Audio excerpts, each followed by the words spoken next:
मेरे प्रिय दर्शकों नमस्कार। प्रिय दर्शकों, ऋषु ज्योतिष में मैं आपका दिल से स्वागत करता हूं और आपको बहुत धन्यवाद देता हूं कि आप मेरे वीडियो बड़ी उत्सुकता से देख रहे हैं। आशा करता हूं आगे भी देखते रहेंगे और हमेशा मैं आपसे आग्रह करता हूं कि आपको अच्छा लगता है तो लाइक कर दें। तो मुझे ये रहता है कि भाई मेरे दर्शकों को अच्छा लग रहा है। अगर कुछ कमी है तो आप कमेंट बॉक्स में लिख दीजिए, क्योंकि कोई सर्वज्ञानी तो कोई नहीं है। हम अपनी कमी को सुधारेंगे, आपका मार्गदर्शन करेंगे। वैसे मेरा जो एक एक शब्द है वो शास्त्रों का है और उसको हमने अनुभव में देखा है। दर्शकों, मैं हमेशा बताता हूं आपको कि हर रविवार को शाम को 6 बजे और बुधवार को शाम को 6 बजे मैं ऑनलाइन होता हूं कुंडली के प्रश्न के लिए। और मुझे बड़ा मतलब अच्छा लगता है आप लोगों से बात करने के लिए। अगर किसी वजह से बुधवार को नहीं हुआ, आदमी हूं, कोई ऐसा काम हो जाए, वैसे तो होता नहीं है, तो गुरुवार सोमवार को हो जाएगा, अगर इतवार को नहीं हुआ। लेकिन 100% मैं बुधवार को शाम को 6 बजे और रविवार को शाम को 6 बजे ऑनलाइन रहता हूं। आप चैनल पर जुड़ जाइए, आपको नोटिफिकेशन चला जाएगा। आपकी कुंडली का कोई भी प्रश्न है आप पूछिए, चाहे मुझे 1 घंटा लगे 2 घंटा लगे, लेकिन आपको जरूर बताऊंगा। आज एक महत्वपूर्ण प्रश्न आया, पिछले ही लाइव में आया था, जॉब के लिए। तो आज जॉब तो सबको चाहिए, ग्रहों की स्थिति अच्छी हो और दशा अच्छी मिल जाए तो सबको मिलता है। परेशानी तो सभी होते हैं, नहीं मिलती है तो। लेकिन सबसे ज्यादा परेशानी कब होती है? जब लगन में कुछ ग्रह अपने हो। अपने कैसे? जैसे ये कुंडली है, ये लगन का भाव, पंचम भाव, नवम भाव, ये अपने हैं भाई। हम हमेशा बताते हैं कि लगन लग्नेश का प्रतिनिधि करता है। द्वितीय भाव धन का, पराक्रम का, सुख का, शिक्षा, संतान का, रोग शत्रु का, जीवन साथी का, और आयु का, दूर ज्ञान, भाग्य भाव, कर्म भाव, एकादश भाव, आमदनी का, और द्वादश भाव दंड का, विदेश का, खर्चे का। तो हमेशा बताते हैं हम ये। लेकिन उसमें भी कोई भी आपकी कुंडली होने दो, कोई भी कुंडली होने दो, किसी भी लगन की कुंडली हो दो, लगन का स्वामी आप स्वयं हो, पंचम और नवम भाव का स्वामी वो आपके सपोर्टर है, आपके मददगीर हैं, क्योंकि धर्म त्रिकोण है। जहां पर लगन के स्वामी की, पंचम भाव के स्वामी की, नवम भाव के स्वामी की जहां पर युति होगी, दृष्टि होगी, उसकी वैल्यू बढ़ जाती है। वहां पर ये तीनों शुभ ग्रह होते हैं और कारक होते हैं और इनका शुभ परिणाम होता है। तो हमको कुंडली देखने में यही देखना होता है कि लग्नेश कहां पर है, पंचमेश कहां है। शिक्षा देखें तो पंचमेश कहां है, और फिर भाग्य भाव को देखें। हम परिश्रम तो बहुत करते हैं लेकिन भाग्य भाव का साथ नहीं देता तो निष्फल हो जाता है। आम आदमी बोलता है अगर भाई हमारे बच्चे ने तो परिश्रम तो बहुत किया लेकिन भाग्य ने साथ नहीं दिया, रह गया। तो भाग्य साथ होना भी जरूरी है और परिश्रम करना भी जरूरी है। ये नवम भाव हमारे पूर्व जन्म के जो पूर्ण हमने कर्म किए थे उसके अनुरूप बनता है। और पंचम भाव हमारी कुछ अधूरी बातें रह गई थी, ये भी हमारा पूर्व जन्म से संबंध करता है, पूर्वजों से संबंध करता है। और ये नौ भाव भी हमारे पिछले हम जो कर्म करके आए उनका कुछ अंश हमको भाग्य भाव के रूप में मिलता है। साधारण तौर पर ये सभी बताते हैं। और दसम भाव कर्म भाव का है।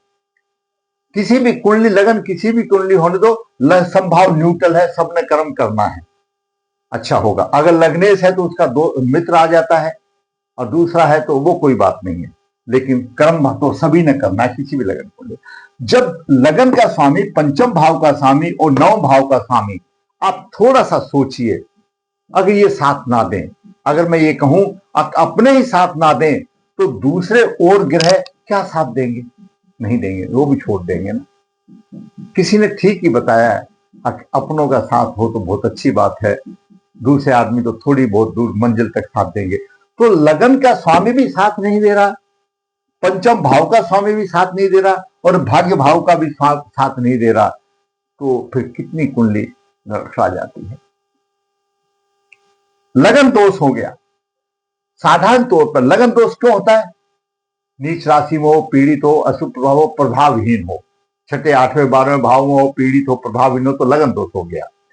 द्वितीय भाव का स्वामी नौ भाव में, आपकी लगन कुंडली कोई भी हो, द्वितीय भाव का स्वामी अगर नौ भाव में होगा तो धन की स्थिति अच्छी होगी। अगर उच्च का होगा तो लक्ष्मी योग हो गया। ये भी एक बात है। 10 में पीड़ित हो, जब 10म भाव का स्वामी पीड़ित हो तो कहां से हमारा कर्म होंगे भाई, वो भी हमको दिक्कत आएगी। और पंचमेश भी पीड़ित हो तो वो भी शिक्षा आदि में, संतान आदि में परेशानी आएगी। ये सारी चीजें। और साथ में कालसर्प योग भी हो, एक तो बोलते हैं आसमान से गिरा फिर खजूर में अटक गई, तो कालसर्प योग भी आ गया जो कि प्रबल दोष है। 10वें 9वें का राशि परिवर्तन, लक्ष्मी योग, मैंने भी पता नहीं कितनी कुंडलियों में बनाया, कितनी वीडियो में मैंने बताया कि 10म भाव का स्वामी 9 में हो, 9 भाव का स्वामी 10म में हो, एक उत्तम राजयोग होता है। केंद्र त्रिकोण हम तोते की तरह बताते हैं। हमारे सभी जितने भी विद्वान आपको यूट्यूब पर होंगे वो हर आदमी यही बताएगा, माता लक्ष्मी और विष्णु। तो केंद्र त्रिकोण माता लक्ष्मी विष्णु है और केंद्र त्रिकोण का राशि परिवर्तन योग अति उत्तम राजयोग होता है। फिर राजयोग सब भंग कैसे हो गए, किस स्थिति में भंग हो गए, तो वही आपकी कुंडली में देखो। आप भी देखिए, आप ये देखते हैं कि मुझे नौकरी मिलेगी, कहीं देखिए कहीं ऐसा तो नहीं है। आज हमारा युवा वर्ग परेशान है, और तो कैसे भंग हो गए उसको देखते हैं। लग्नेश, पंचमेश, भागेश और दशमेश ने क्या रंग दिखा दिया, काम करना ही छोड़ दिया, सबके फ्यूज उड़ गए और अनंत नामक काल सर्वयोग भी आ गया। जातक का जन्म 10/8/2002 शुक्ल पर 2 पूर्व फाल्गुनी चरण 1 शनिवार को 2 बजे दोपहर को हुआ। जन्म के समय पे वृश्चिक लगन हुआ है। वृश्चिक लगन की 11 डिग्री 9 अंश है, केतु 20 डिग्री 44 मिनट लेकर के है और सप्तम भाव में राहु 20/44 लेकर के है। पूरे ग्रह केतु राहु की बेल्ट में है, ये ग्रह इधर भी आ जाए या उधर भी आ जाए, अनंत नाम काल सर्वयोग बनता है। अष्टम भाव में शनि 1 डिग्री 55 मिनट लेकर के है, तो 9 भाव में मंगल नीच राशि में आ गया। सूर्य 23 डिग्री लेकर के, गुरु 8 डिग्री लेकर के है। दसम भाव में चंद्रमा, 9 भाव का स्वामी चंद्रमा 15 डिग्री 1 मिनट लेकर के आ गया। बुध 12 डिग्री 45 मिनट लेकर के आ गया। बुध अष्टमेश भी है और एकादश भाव का स्वामी, एकादश भाव में उच्च राशि है, तो बुध की भी अच्छी स्थिति हो गई। वो पैसे देने के लिए आया बुध देव यहां पर, मेहनत करो और मेरा थैला बैग का उठा लो। क्यों? आमदनी के भाव का स्वामी है, कर्म भाव में आ गया। कर्म करके ही तो उठेगा, वैसे तो नहीं उठेगा, कर्म करके उठेगा। और एकादश भाव में शुक्र नीच राशि में आ गया। शुक्र सप्तम भाव का स्वामी है, द्वादश भाव का स्वामी। ये ग्रहों की स्थिति। एक में नवास को भी देख ले। नवास में शनि उच्च राशि में चला गया और जहां शुक्र नीच राशि में था तो उच्च राशि में हो गया।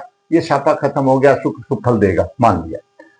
विष नवास में चंद्रमा आ गया। विष नवास में ये चंद्रमा आ गया मेरे दर्शकों, ये चंद्रमा विष नवास में आ गया, ये चंद्रमा। और पुष्कर नवास में गुरु और शुक्र आ गए, गुरु आ गए और शुक्र आ गए। ये पुष्कर नवास में आ गए, ये भी पुष्कर नवास में आ गए। अब चंद्रमा जब विष नवास में आ गया, यहीं से समीकरण बिगड़ गया।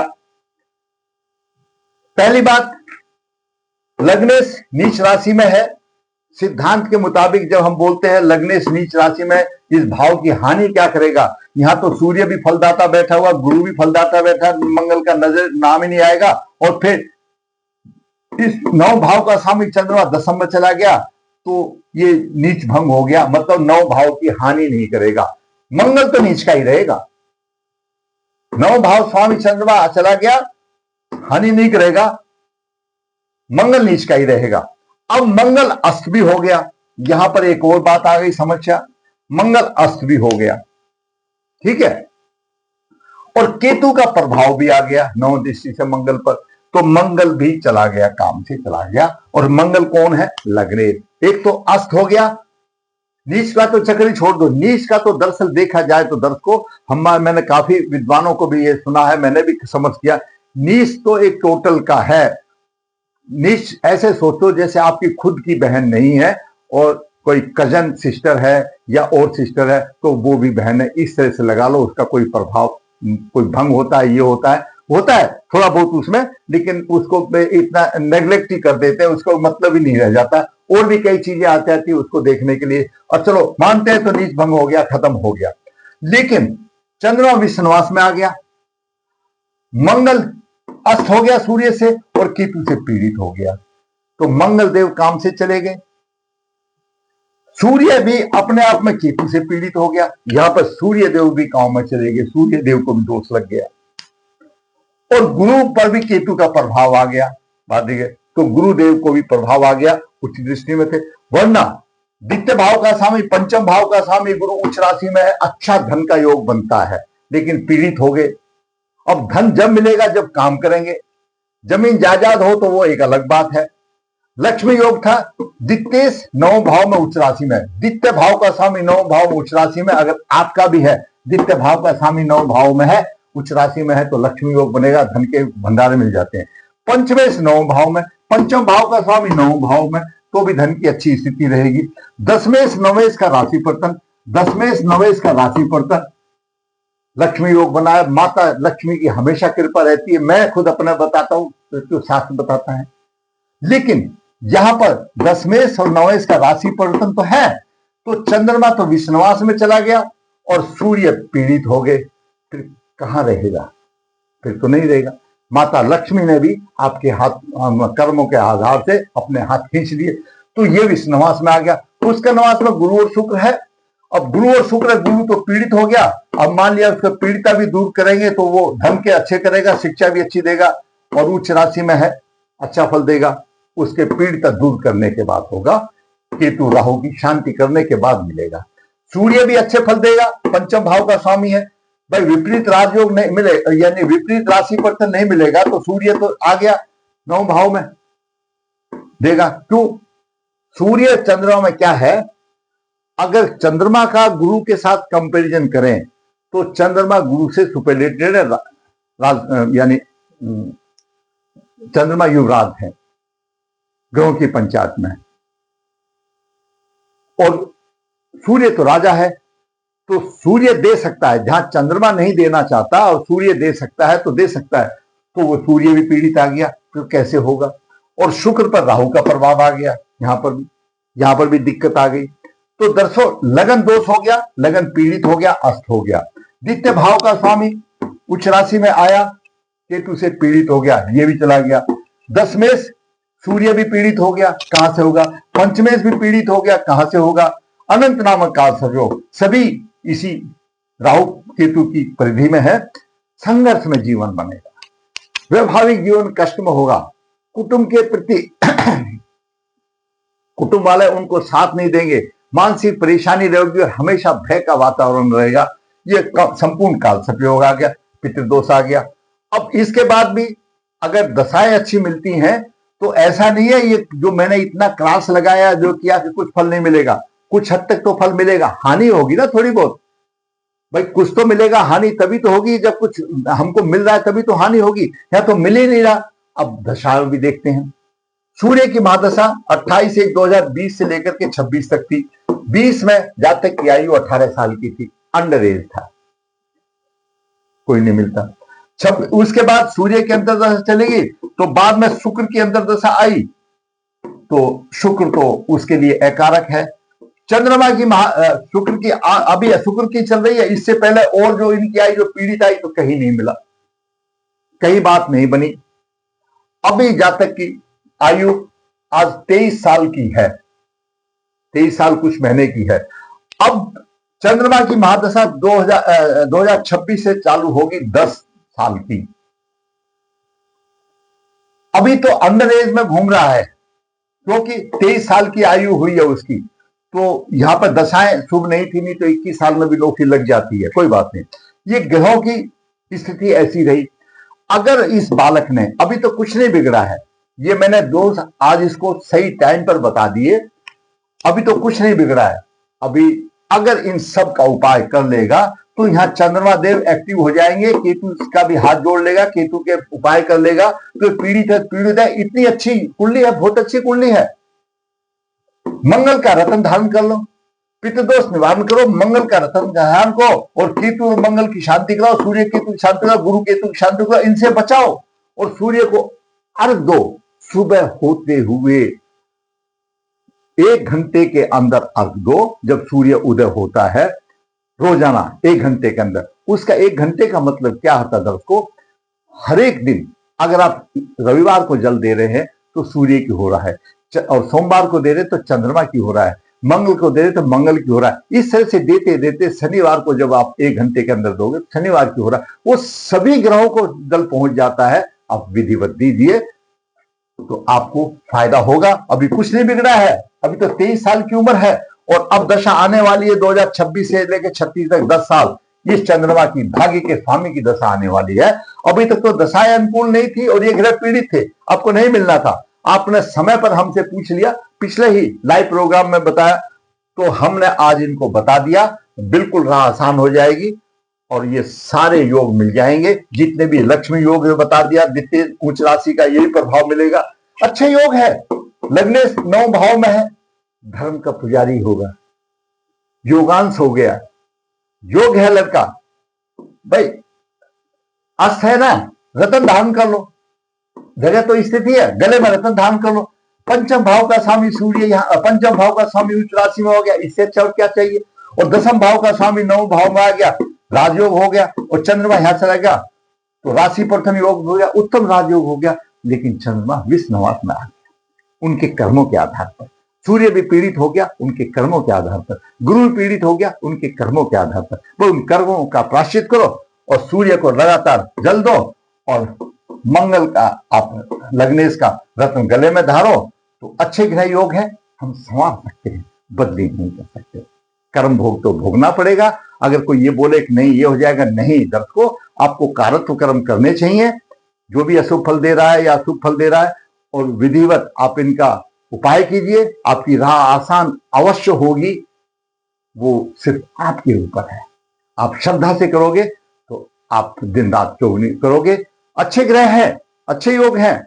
अभी तो अंडर एज है, छोटी आयु है, लेकिन चंद्रमा विषनवास में है और अभी आने वाला है 26 से। उससे पहले आप ये सब चीज बाकी और भी वर्ग कुंडली का अध्ययन करा करके, और फिर आप फतेह मतलब आप अपना कामयाबी को हासिल कर सकते हैं।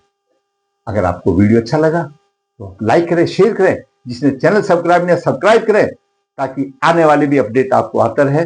और जैसा मैंने बताया, हर बुधवार को, हर गुरुवार को शाम को 6 बजे हम लाइव प्रोग्राम में मिलते हैं। धन्यवाद।